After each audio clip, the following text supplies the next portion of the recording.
guys, One Good Road here. So, as you might have guessed by the beginning, we're going to be talking about clipless pedals and the beginner's guide to, well, my tips and tricks actually on using clipless pedals. One of the first things I would recommend is to firstly have a toe clip instead. So there's just a plastic piece which hooks over. You can also get them in metal, but plastic's a bit better because you can slip out much more easily.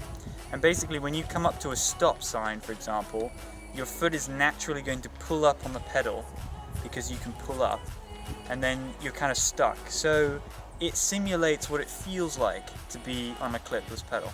Now the next thing which I would recommend, I've bought a pair of Look pedals. They're called the Kia Easy pedals, which are very easy to clip in and out of. Specifically I'll be talking about the pedals which you use on the road, specifically for road bikes. That's what I'm using, that's what I recommend. If you're a roadster, you're going to be probably following this.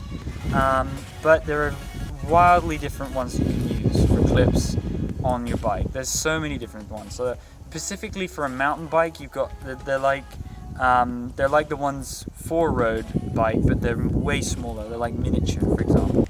So the next thing you're going to need to get is a cycling shoe. Now the ones I would recommend is from Shimano. There are very different variants on it, but like I said, I'm recommending Shimano. The Velcro straps are simple to use. Make sure you get a tight fit, or at least exactly your size. If you have any movement, it means that it's going to be a little bit less efficient for pushing down on the pedal. And then obviously with it, you're going to get either a 3-bolt system or 2-bolt. 3 bolts is for road shoes, and the 2 bolts is predominantly for mountain bikes. So you're going to look for a cleat with 3 bolts. Like I said, the Look pedals also have Look cleats as well. Otherwise, if it wobbles or if you hear any creaking, just give it a clean and then you can use them again. Do not recommend you not having a grip version of the cleat, because it makes it super slippery if you're walking on asphalt or in the supermarket or whatever. So definitely look for the grip ones as well. And that's pretty much it for the shoe. It's super simple. You do have different types of flows on the outside. I think this is a 9-degree more flow, makes it easier to unclip. One of the things with cycling shoes is that you do not want to wear multiple layers of socks while you're using the shoe. You want to put something over the shoe.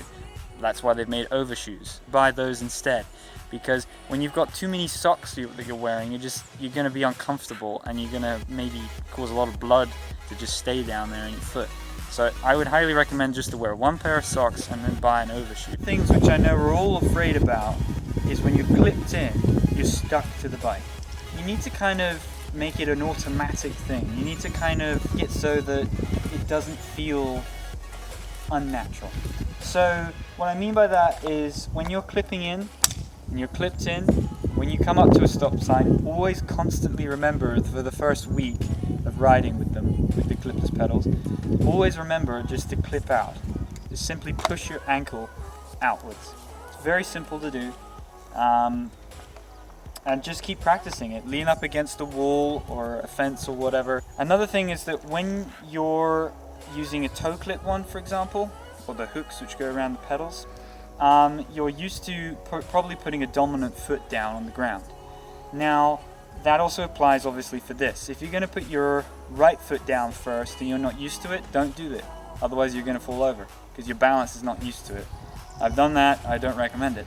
And then eventually you can learn how to do it on the other side, but stick with the dominant side first. You can also learn how to do track stands, but I won't be teaching that. I'm just going to be teaching about how to get my tips and tricks on how to get used to clipping in. And lastly, you just got to get used to it. Keep practicing over and over again, clipping in and out with your clipless pedals. And then if you don't feel very confident when you're in a group ride, or if it's a very windy day or it's lots of turns, switch back to your regular trainers or your regular pedals, and then switch back. And eventually you will get used to it. Just keep clipping in and out, and you'll get used to it. Enjoy the ride.